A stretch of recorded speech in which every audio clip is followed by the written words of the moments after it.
ప్రజలు ఆనంద స్థాయిలు మెరుగుపరచడానికి అందరూ కలిసి ఉండాలనే ఆలోచనతో కూటమి ప్రభుత్వం చేపట్టిన ఆనందాదివారం బోట్ క్లబ్ విద్యానవనంలో సందడిగా జరిగింది. సందర్భంగా వాకస్ సంఘ అధ్యక్షులు అడబల రత్నప్రసాద్ మాట్లాడుతూ మానసిక ఉల్లాసం, సామాజిక బంధాలను పెంపొందించడమే లక్ష్యంగా కూటమి ప్రభుత్వం హ్యాపీ సండే కార్యక్రమాన్ని చేపట్టిందన్నారు. అందులో భాగంగా తమ వాకస్ సంఘం ఆధ్వర్యంలో ప్రతి ఆదివారం హ్యాపీ సండే కార్యక్రమాన్ని నిర్వహిస్తున్నామన్నారు. ఈ కార్యక్రమంలో ప్రజలందరూ పాల్గొని విజయవంతం చేయాలని అడబాల కోరారు.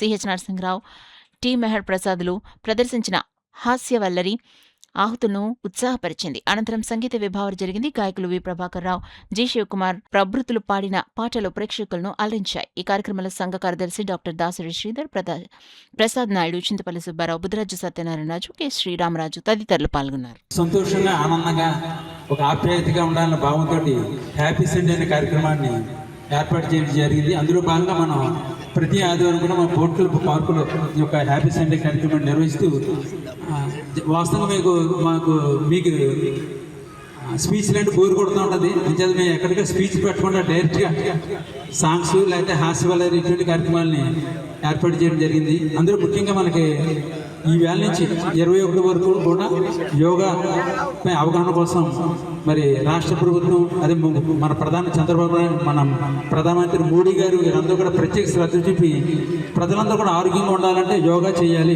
అనే భావంతో యోగా కార్యక్రమాలు కూడా నిర్వహణ జరుగుతుంది. అందులో భాగంగా మన కృష్ణమోహన్ గారు కూడా మీకు ఒక 10 మినిట్స్ యోగాపై అవగాహన కల్పిస్తారు. ముందుగా మనకి హాస్య వల్లరి ప్రదర్శిస్తారు. మీరందరూ తిలకించవలసిందిగా కోరుతాం. ఆయన భార్య వచ్చి మా దగ్గరికి ఏమంటే ఒకసారి మైక్లో అనౌన్స్ చేయడం, ఆయన తప్పిపోయాడు. సరే మైక్లో అనౌన్స్ చేసాము, ఆయన దొరకలేదు. ఆవిడ ఏం చేసిందంటే వెంటనే మన స్నేహితులను తీసుకుని 2 టౌన్ పోలీస్ స్టేషన్ రిపోర్ట్ చేసింది. ఎస్ఐ గారు అడిగారు, మీ ఆయన తెల్లగా ఉంటాడా, నల్లగా ఉంటాడా? తెల్లగా ఉంటాడండి. పొట్టిగా ఉంటాడా, పొడుగ్గా ఉంటాడా? పొడుగ్గా ఉంటాడండి. అనగానే సరే అమ్మా, మేము దర్యాప్తు చేసిన తర్వాత మీకు ఫోన్ చేస్తాం, మీరు వెళ్ళిపోండి అన్నాడు.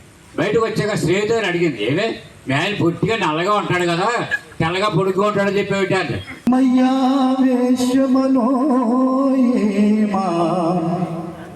నిత్యయుక్తావుపాసతే శ్రద్ధయా పరయోపేత తీమీయుక్తమామతాః.